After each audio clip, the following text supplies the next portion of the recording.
Hello everyone, welcome back to my channel অসীমাম studies. আমার আজকের এই অনুষ্ঠানে সবাইকে স্বাগত। আমার অসীমাম স্টাডিজের আজকের আলোচনার বিষয় আইসিএসসি সিলেবাসভুক্ত নবম এবং দশম শ্রেণীর উপন্যাস বিভূতিভূষণ বন্দ্যোপাধ্যায় রচিত চাঁদের পাহাড়, তার 11 নম্বর অধ্যায়। 12 নম্বর অধ্যায়ের ভিডিও দেওয়া আছে। 11 নম্বর ভিডিওটা যে দেওয়া হয়নি সেটা আমার মনে ছিল না বা ভুল হয়ে গেছে, তাই 11 নম্বর অধ্যায়টা নিয়ে আমি আজকে এসেছি। 11 নম্বর অধ্যায়ে যেটা দেখা গেছে সেটা শঙ্কর একটু ঘুমিয়ে পড়েছিল গুহার মধ্যে। ঘুম যখন ভাঙলো তখন রাত 12টা, কিন্তু রাত 12টা হলেও তাকে সামনের দিকে যে এগোতে হবে এটা তার মনে হয়েছিল, কারণ বসে থাকলে বা ঘুমিয়ে থাকলে তার চলবে না, তাকে যে কোনো উপায়ে গুহা থেকে বের হতে হবে। তাই সে আবার চলতে শুরু করলো। চলতে চলতে সামনেখানে দেখলো একটা দেওয়াল যেন আড়াআড়িভাবে সমকোণ করে তার সামনে দাঁড়িয়ে, অর্থাৎ দেওয়াল যেন তাকে পথ আটকে রেখেছে। সমকোণ করে এই দেওয়ালটা আড়াআড়িভাবে তার পথ রোধ করে রেখেছে। হ্যাঁ, সে কান খাড়া করে শুনলে ওপারে যেন জলের শব্দ পাওয়া যাচ্ছে, কুলকুল কুলকুল শব্দে, যেন মনে হচ্ছে পাথরের উপর দিয়ে জল বয়ে যাচ্ছে। কিন্তু কি করে সে জলের সন্ধান পাবে? টর্চ জ্বালিয়ে দেখতে গেল যে এখানে কোনো প্রাকৃতিক রন্ধ্র বা ফুটো আছে কি না, কিন্তু ভালো করে শুনে মনে হলো জলের শব্দটা হচ্ছে ওই পাথরের দেওয়ালের ওপারে। দেওয়ালে কান পেতে শুনে এই ধারণা তার বদ্ধমূল হলো যে হ্যাঁ, ওপারে জলের সন্ধান পাওয়া যাবে। তাই সে কোনো রকমে পথ চলতে চলতে চলতে এক জায়গায় দেখলো অনেকটা নিচু হয়ে গেছে এবং ছোট্ট সেই রন্ধ্রের সন্ধান পেল, এবং সেখান দিয়ে যেতে গিয়ে, অর্থাৎ অশীতিপর বৃদ্ধের মতো কুঁজো হয়ে গিয়ে, অশীতিপর অর্থাৎ যার বয়স 80 বছর হয়ে গিয়েছে, সেই অশীতিপর বৃদ্ধের মতো গিয়ে সেই জলের ওপারে গিয়ে হাজির হলো। ঠিক তাই, সেই শীতল ঠান্ডা জলে তার যেন পা ঝুরিয়ে গেল। সেখানে দেখলো সত্যি সত্যি পাথরের উপর দিয়ে জল বয়ে যাচ্ছে। হামাগুড়ি দিয়ে সেই জল সে প্রাণ ভরে পান করলো, কারণ এতদিন যে রাস্তায় চলেছে, মানে গুহার মধ্যে ঢোকার পরে তার খাওয়া এবং জল সবটাই তার ঠিক মতো হয়নি। ক্যালসিয়াম কার্বনেটের যে ঝুড়ি ঝুলছিল সেই ঝুড়ি থেকে জিভ দিয়ে জল খেতে গিয়ে জিভটা ফুলে উঠেছে। সেখানে কোনো না ছিল খাবার, না ছিল জলের কোনো সন্ধান, তাই জল এবং খাবার দুটো থেকে বিরত থাকতে হয়েছে তাকে। তাই এই প্রথম জলের সন্ধান পেয়ে সে প্রাণ ভরে জল খেলো। জল খেয়ে সে আবার চলতে লাগলো। তার মনে হলো এটা ঝর্ণার মুখ সবসময় উজানের দিকে হয়। এইভাবে কোনো রকমে হাতড়ে হাতড়ে চলতে চলতে সে একটা জায়গায় এসে পৌঁছলো। তখন তার মনে হলো কিভাবে সে পথ খুঁজে পাবে, কোথা দিয়ে এসেছিল এবং কোথায় সে যাচ্ছে, কারণ তাকে এই গুহা থেকে বেরোতে হবে। তখন মনে পড়লো তার আলভারেজের কথা। আলভারেজ তাকে বলেছিল যে শঙ্কর যখনই রাস্তা দিয়ে যাবে ঠিক তখন কোনো একটা জায়গায় তুমি চিহ্ন রেখে যাবে, যাতে তুমি সেই চিহ্ন দেখে ঠিক জায়গায় পৌঁছতে পারো, ফিরতে পারো। তখন তার মনে হলো আলভারেজের কথা। তখন সে কি করলো, সেই যে জল চলে যাচ্ছিল কিছু পাথরের নুড়ির উপর দিয়ে, তখন সেই নুড়িগুলো সে 2 পকেট ভরে নিল, 2 হাত ধরে তুলে 2 পকেটে ভর্তি করে নিল, এবং ওই যে জলের চারপাশ থেকে সে 2টো করে পাথর দিয়ে এস অক্ষরের মতো করে শুরু করলো, এস অক্ষর করলো, যাতে সে এই পথ ধরে চলতে পারে। আলভারেজের কথা মতো সে এটা করেছিল। আলভারেজের কথা মনে পড়েছিল, তাই সে ওই পাথরগুলো কুড়িয়ে নিয়ে সে ওইভাবে পথ তৈরি করলো, এস অক্ষর করলো। তখন তার কাছে মাত্র আর একটি পাথর রয়েছে। সেই পাথরটি সে এই গুহার স্মারক রেখে দিল তার পকেটে, এবং তারপরেও সে গিয়ে কিছু দূর গিয়ে দেখলো যে তখনও গুহা মুখ আসেনি, এবং এমনি করে চলতে চলতে সে এক সময় যেন মনে হলো যে আকাশে তারা ফুটেছে। এবার অন্ধকারে চলতে ওর ভয়ানক ভয় করছিল, কি জানি কোথায় আবার কোনো পাইথন সাপ লুকিয়ে আছে। হঠাৎ চলতে চলতে তার পায়ে এক ঠান্ডা কি যেন ঠেকলো। তাকিয়ে দেখে একটা বিরাট পাইথন অজগর কুণ্ডলি পাকিয়ে বসে আছে। সে যেন ঘুম দিচ্ছিল, তাই তাকে কিছু করতে পারেনি। সঙ্গে সঙ্গে সে পা সরিয়ে নিয়েছিল, কিন্তু কিছুক্ষণ পরে আবার টর্চ জ্বেলে দেখলো যে আবার কোনো পাইথন সাপ লুকিয়ে আছে কিনা, কারণ এই অন্ধকারের মধ্যে ওরা নিশ্চিন্তে নির্বিঘ্নে ঘুমোতে পারে। তাই শঙ্কর ওই নুড়ি দিয়ে একটা ক্রস চিহ্ন করে রেখে গিয়েছিল। এবার নানা ওই যে জলের মধ্য দিয়ে নানা ফেকরি বেরিয়েছে, কিছু দূরে গিয়েই একটা জায়গায় গুহার ছাদ এত নিচু হয়ে নেমে এসেছে যে কুঁজো হয়ে কোথাও বা মাজা দুমড়ে অশীতিপর বৃদ্ধির মতো চলতে হয়। হঠাৎ এক জায়গায় টর্চ জ্বেলে সেই অতি ক্ষীণ আলোতে শঙ্কর বুঝতে পারলে গুহাটা যেখানে ত্রিভুজাকৃতি, সেই ত্রিভুজ গুহা যাকে খুঁজে বার করতে না পেরে মৃত্যুর দ্বার পর্যন্ত তাকে পৌঁছাতে হয়েছিল। একটু পরেই দেখলে বহুদূরে যেন অন্ধকারের ফ্রেমে আঁটা কয়েকটি নক্ষত্র জ্বলছে। তার মনে হলো এটাই গুহার মুখ। এবার আর ভয় নেই, এই যাত্রার মতো সে বেঁচে গেল। শঙ্কর যখন বাইরে এসে দাঁড়ালো তখন রাত 3টে প্রায়। সেখানকার গাছপালা কিছু কম, মাথার উপরে নক্ষত্র ভরা আকাশ দেখা যায়।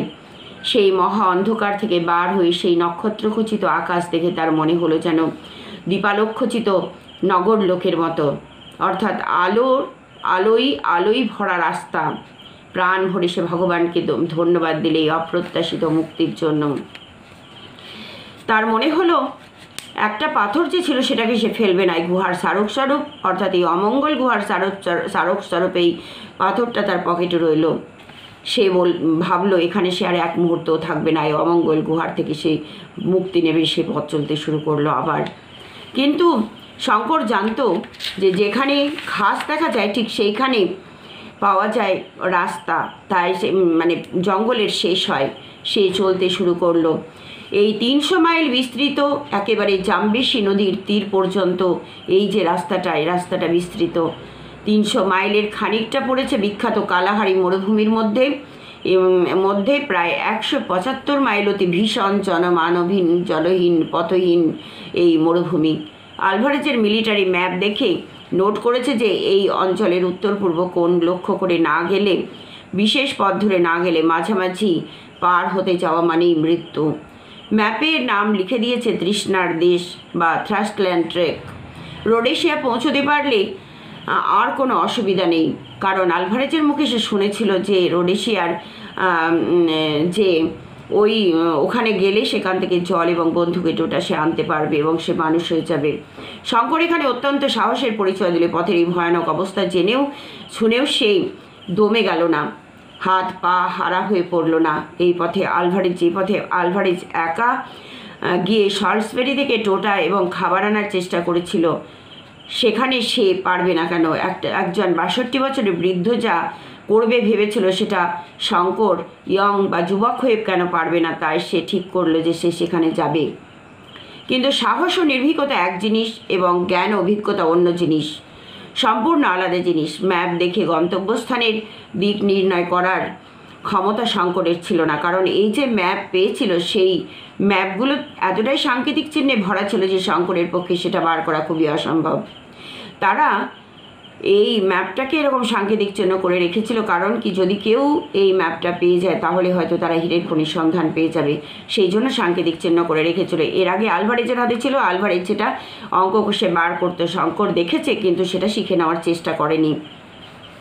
তাই এই ম্যাপ শঙ্করের পক্ষে কোনো রকম কাজে লাগছে না।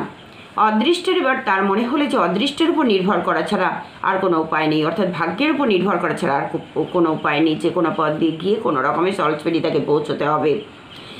আর এই মরুভূমিতে পাড়ি দিতে প্রস্তুত হলো। যদি এই মরুভূমিতে সে দাঁড়িয়েই থাকে বা থেকেই যায়, পাড়ি না দেয়, তাহলে এখানে বসে বসে মৃত্যুবরণ করতে হবে। কিন্তু এগিয়ে যাওয়াই যেহেতু জীবনের ধর্ম, তাই শঙ্কর সেই পথ ধরে এগোতে শুরু করলো এবং কিছুক্ষণ যেতেই শঙ্কর দিগভ্রান্ত হয়ে পড়ল। ম্যাপ দৃষ্টে যে কোনো অভিজ্ঞ লোক যে জলাশয়ে চোখ বুজে খুঁজে বার করতে পারত, শঙ্কর তার 3 মাইল উত্তর দিকে চলে গেল, অথচ তখন তার জল ফুরিয়ে এসেছে। নতুন পানীয় জল সংগ্রহ করে না নিলে জীবন বিপন্ন হবে, অর্থাৎ সে মারা যাবে। কারণ জল কোথায় যে সে এখনও খুঁজে বার করতে পারেনি। কিছু দূর অন্তর অন্তর যে উনুইগুলো আছে সেই উনুইগুলোর সন্ধানও সে এখনও পায়নি। প্রথমত শুধু প্রান্তর আর পাহাড়, ক্যাকটাস ও ইউফোবিয়া বন, মাঝে মাঝে গ্রানাইটের স্তূপ।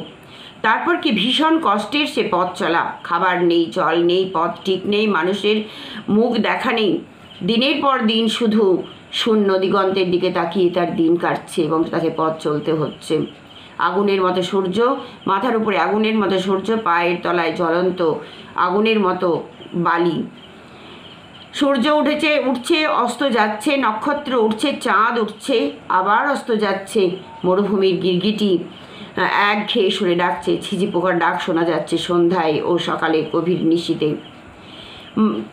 মাইল লেখা পাথর নেই, অর্থাৎ মাইলস্টোন বলে কিছু নেই, যার কিছু নেই, তাই পথ দেখে চলা তার পক্ষে অসম্ভব হলো। কোনো খাবার নেই, সেখানে পাওয়া যায় কিছু বাজার শকুন, যার মাংস জঠর, মানে ভীষণ তেতো। সেই মাংসও সে খেলো কষ্ট করে, যা তার কারণ তাকে জীবন বাঁচাতে হবে। তাও সে পরম সুখাদ্য মনে করে খেলো। দুদিন ঘোর তৃষ্ণার কষ্ট পাওয়ার পর পাহাড়ের ফাটলে একটা জলের সন্ধান পাওয়া গেল, কিন্তু জলের চেহারা লাল। কতগুলো কি পোকা যেন ভাসছে জলের মধ্যে, আর ডাঙার উপরে একটা কি মরে পচে ঢোল হয়ে পড়ে আছে। তবুও তা কোনো রকমে সন্তর্পণে সেই জল সে প্রাণ ভরে খেলো। সেই পচা জল, নোংরা জলও সে খেলো। খেয়ে তৃপ্তি বরণ করলো, তৃপ্তি পেল। কারণ কি, ওই জল যেন আগুনের মতো গরম। দিনের পর দিন কাটছে, মাস গেল কি বছর গেল কি সপ্তাহ গেল, সে বুঝতে পারছে না। শঙ্কর শুকিয়ে রোগা হয়ে গেছে, তার পথ চলার আর শক্তি নেই, কিন্তু তাকে চলতেই হবে। না চললে এখানেই তাকে বসে বসে মৃত্যুবরণ করতে হবে। সুতরাং সে যতক্ষণ বেঁচে আছে ততক্ষণ সে চলবেই। আমরা জানি যতক্ষণ শ্বাস ততক্ষণ আশ, যতক্ষণ বেঁচে আছে ততক্ষণ তাকে আশা রাখতেই হবে, না হলে এখানেই তাকে মৃত্যুবরণ করতে হবে। তারপর পড়ল আসল মরুভূমি, কালাহারি মরুভূমির এক অংশ। দূর থেকে তার চেহারা দেখে শঙ্কর শিউরে উঠল। মানুষ কি করে পার হতে পারে এই অগ্নিদগ্ধ প্রান্তর? শুধুই বালির পাহাড় আর তাম্রাভ কটা বালির সমুদ্র ধুধু করে যেন জ্বলছে দুপুরের রোদে। মরুর কিনারে প্রথম দিনের ছায়ায় 127 ডিগ্রি উত্তাপ উঠল থার্মোমিটারে। ম্যাপে বারবার লিখে দিয়েছে উত্তর পূর্ব কোণ ঘেঁষে ছাড়া কেউ এই মরুভূমি পার হতে যেন না যায়। গেলেই মৃত্যু, কারণ যেখানে একদম জল নেই, জল যে উত্তর পূর্ব ধারে আছে এমনটাও নয়। 30 মাইল, 70 মাইল এবং 90 মাইল অন্তর 3টে উনুই আছে। সেই উনুই খুঁজে বার করাও শঙ্করের পক্ষে খুব শক্ত, কিন্তু তবুও সে আশা ছাড়েনি। যাতে জল পাওয়া যাবে এই উনুগুলি প্রায় পাহাড়ের ফাটলে দেখা যায়। খুঁজে বার করা বড়ই কঠিন, কারণ সেই যে মিলিটারি ম্যাপ তার কাছে আছে, সেই ম্যাপে যে সাংকেতিক চিহ্ন আছে সেটা শঙ্কর জানে না। শঙ্কর ভাবলে ওসব বার করতে পারবে না। সেন্ট্যাক্স আছে, নক্ষত্রের চার্ট আছে, কিন্তু ওদের ব্যবহার সে জানে না। যা হয় হবে, ভগবান ভরসা। তবে যতদূর সম্ভব উত্তর পূর্ব কোণ ঘেঁষে যাওয়ার চেষ্টা সে করবে। তৃতীয় দিনে নিতান্ত দৈব বলে সে একটা উনুই দেখতে পেল। জল কাদাগোলা আগুনের মতো গরম জল, সেই জলই সে পান করলো। আগে রাত্রে আলো জ্বাললে 2-1টা কীটপতঙ্গ আলোর আকৃষ্ট সেখানে আসতো এবং সেগুলো ধরে শঙ্কর খেত, কিন্তু এখন সেটাও আসে না। সেটাও শঙ্কর দেখতে পায় না যে একটু ধরে খাবে। দিনে উত্তাপ যেমন ভীষণ, রাত্রে তেমনি ঠান্ডা। তাই ঠান্ডার হাত থেকে রেহাই পাওয়ার জন্য একটা ছোট্ট গুহার মধ্যে শঙ্কর আশ্রয় নিলে। সেই গুহার মধ্যে না ঢুকে বাইরে যে আগুন জ্বালবে, সে আগুন জ্বালবার মতো কাঠ পর্যন্ত ফুরিয়ে গেছে। তাই সেই গুহার মধ্যে সে আশ্রয় নেওয়ার জন্য সেই গুহার মধ্যে ঢুকলে তখন শঙ্কর উন্মত্ত প্রায় হয়ে উঠেছে। শঙ্কর বুঝতে পেরেছে এই ভীষণ মরুভূমি একা পার হওয়ার চেষ্টা করা মানে আত্মহত্যার সামিল। সে এমন জায়গায় এসে পড়েছে যেখান থেকে ফিরবার উপায় নেই, কোনো পথ নেই। একটা উঁচু বালিয়ারির উপর উঠে এসে দেখলে চারধারে শুধু কটা বালির পাহাড়। পূর্ব দিকে ক্রমশ উঁচু হয়ে উঠেছে। পশ্চিমে সূর্য ডুবে গেলে আকাশ সূর্যাস্তের আভায় লাল হয়ে উঠেছে। কিছু দূরে একটা ছোট্ট ডিবির মতো পাহাড়, এবং দূর থেকে মনে হলো যেন গুহা আছে। এই ধরনের গ্রানাইট এই ছোট্ট ডিবি সেখানে দেখা যায়, মানে সেই সর্বত্র দেখা যায়। ট্রান্সভাল ও রোডেশিয়া এদের নাম দেওয়া হয়েছে কবজে, অর্থাৎ ক্ষুদ্র পাহাড়। শঙ্কর ঠান্ডার হাত থেকে, অর্থাৎ শীতের হাত থেকে বাঁচার জন্য এই গুহায় আশ্রয় নিলে তারপরেই ঘটলো একটা আশ্চর্য ব্যাপার। এই আশ্চর্যের ব্যাপারটা যদিও সাসপেন্স, তবু আমার ভিডিওটা আগেই দেওয়া হয়ে গেছে। সেখানে গিয়ে আত্মীয় গাতির সন্ধান পেয়েছিল শঙ্কর সেই গুহার মধ্যে ঢুকে। সেটা আগেই যেহেতু দেওয়া হয়ে গেছে তাই বলে ফেললাম। এই ভিডিওটি কেমন লাগলো জানিও। যদি ভালো লাগে তবে একটা লাইক, শেয়ার ও সাবস্ক্রাইব করে দিও তোমার অন্য বন্ধুদের দেখার জন্য। পরে আবার অন্য কোনো কিছু নিয়ে আসছি। ততক্ষণ পর্যন্ত ভালো থেকো সবাই। ধন্যবাদ রইল।